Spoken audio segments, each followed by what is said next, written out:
बिस्मिल्लाहिर्रहमानिर्रहीम अल्लाहुम्मा सल्लि व सल्लिम व बारिक अला सय्यिदिना मुहम्मद। इस वक्त हम बस लाहौर पहुँच गए हैं। मुराद खान साहब ने कहा था कि आप कुछ दोस्त पहले पहुँचें। मुराद भाई को भी कहा था और कासिम सूरी साहब भी आएंगे, बाकी भी लीडरशिप आएगी। तो मैं तो 1-2 दिन पहले पहुँचा हूँ। इंशाल्लाह यहाँ कॉर्नर मीटिंग्स वगैरह और सारा कुछ होगा, तो कोशिश करेंगे कि इंशाल्लाह जिस तरह 27 को इस्लामाबाद में पाकिस्तान की तारीख का बहुत बड़ा जलसा हुआ, उसके बाद 4-5 दिन पहले पेशावर और खैबर पख्तूनख्वा की तारीख का सबसे बड़ा जलसा हमने किया अल्लाह के हुक्म से। और उसके बाद परसों जो कराची में हुआ है, कराची की सिंध की तारीख का सबसे बड़ा जलसा।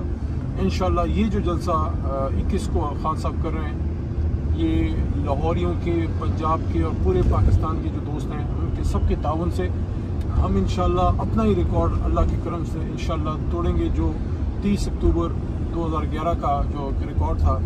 और इंशाल्लाह ये एक तब्दीली का जो है एक सामान बनेगा और इंशाल्लाह ग़ुलामी से हकीकी आज़ादी की तरफ जाने का, और एब्सोल्युटली यस जो लोग कहते थे उससे एब्सोल्युटली नॉट के ज़माने का इंशाल्लाह।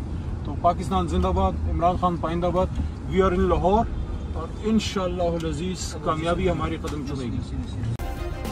सब्सक्राइब करें और बेल दबाएं ताकि कोई खबर रह न जाए।